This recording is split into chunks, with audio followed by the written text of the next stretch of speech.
تو یہ پہلا سوال ایک اس نے بھجوایا ہے، یہ سورہ لقمان کی آخری آیت کے حوالے سے ہے، جس کا ایک حصہ یہ ہے وَيَعْلَمُ مَا فِي الْأَرْحَامِ۔ وہ یہ پوچھنا چاہتے ہیں کہ کیا قبل از پیدائش بچے کی جنس قطعی طور پر معلوم کی جا سکتی ہے، اور کیا ایسا پتہ کروانا اسلامی تعلیم کے لحاظ سے درست ہے؟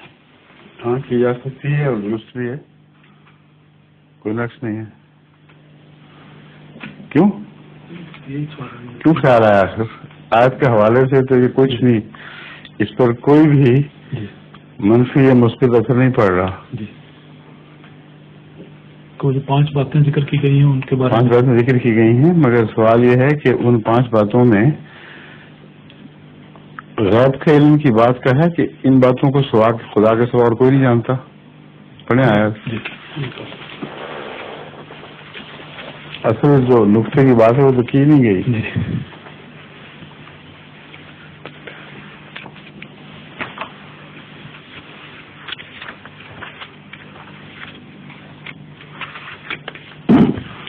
یہ آخری یہ آیت ہے، اعوذ باللہ من الشیطان الرجیم، ان اللہ عندہ علم الساعۃ وینزل الغیث ویعلم ما فی الارحام وما تدری نفس ماذا تکسب غدا وما تدری نفس بأی ارض تموت ان اللہ علیم حکیم۔ یہ جو آخری باتیں ہیں ان پہ حسر ہے اس بات کا کہ کوئی جان یہ نہیں جانتی مگر وہ اللہ جانتا ہے۔ یہ طرز کلام کو دیکھیں کتنا نمایاں فرق ہے ان 2 باتوں میں۔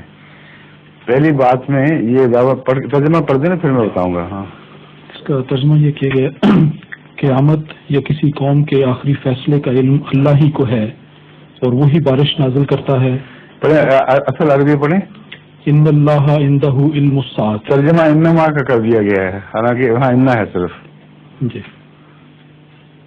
ترجمہ ہے ہی کو ہے، جی جی، حالانکہ اگر یہ ہی کو ہوتا جی تو دوسروں کی نفی ممکن تھی اس میں، جی اور وہاں انما ہونا چاہیے تھا۔ جی، دیکھا نہیں آپ نے؟ غور نہیں کیا کہ لفظ انا ہے، انما نہیں ہے؟ جی جی، اسی وجہ سے ممکن سوال پیدا ہوا ہوگا۔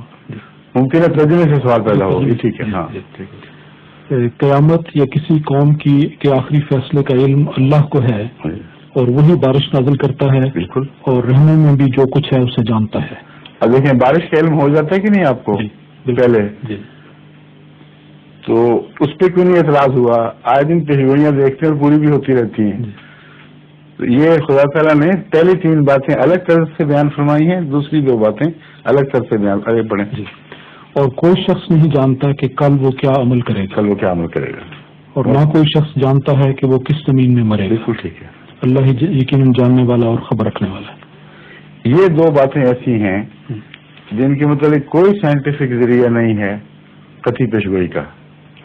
پہلی 3 باتیں وہ ہیں جن کے متعلق خدا تعالیٰ ہی نے ایسے سائنسی قوانین بنا رکھے ہیں کہ ان کے علم سے کسی حد تک مستقبل کا علم ہو جاتا ہے، مگر قطعیت پھر بھی اللہ ہی کو ہے، وہ الگ مسئلہ ہے۔ مگر وہاں غیر اللہ کی نفی نہیں فرمائی گئی، آخری 2 باتوں میں غیر اللہ کی نفی فرمائی گئی ہے، تو بات بالکل کھلی ہے، سامنے ہے۔ بارش میں بھی قطعیت کے ساتھ تو کوئی بھی نہیں کہا کرتا، اور بچوں کے متعلق بھی قطعیت کے ساتھ کوئی نہیں کہہ سکتا۔ جو پیدائش کا معاملہ ہے وہ کسی حد تک علم ہو جاتا ہے، مگر حقیقی علم اللہ ہی کو ہے۔ چنانچہ ایسا کئی دفعہ ہوا ہے کہ میرے اپنے تجربے میں آ چکی ہے بات، جرمنی کی بات ہے کہ ایک شخص نے مجھے لکھا کہ بچے کے لیے نام تجویز کر دیں، اور ارادتاً نہیں بلکہ ویسے ہی بیٹے کا نام تجویز ہو گیا، اور اس کو پتہ نہیں کیوں یقین تھا کہ ہوگا ضرور بیٹا ہی۔ ڈاکٹروں نے دیکھا آخری وقت تک، ڈاکٹروں نے اپنے ایگزامینیشن کے بعد بیٹی کہا اس کو، انہوں نے کہا بیٹی کا نام بھی لکھوا لو، انہوں نے کہا نہیں سوال ہی نہیں پیدا ہوتا، جب ہوا تو بیٹا تھا۔ تو سائنسی مشاہدے بھی ناکام ہو جایا کرتے ہیں، جس طرح بارش کی پیشگوئی بھی ناکام ہو جایا کرتی ہے۔ قطعی طور پر پیشگوئی ہوتی ہے کہ چھتریاں سے محال نکال لو اور خالی صاف بھی نکل آتا ہے۔ تو یہ زیادہ سے زیادہ اس کا یہ ترجمہ کیا جا سکتا ہے کہ حقیقی علم، سچا اور قطعی علم اللہ کو ہے، اس کے سوا اس سے استنباط ہوگا کہ اس کے سوا دوسرے حقیقی قطعی بلا شک علم نہیں رکھتے، مگر یہ دعویٰ یہاں اس طرح نہیں کیا گیا. بہرحال سمجھ گئے؟ جی. آگے چلیں.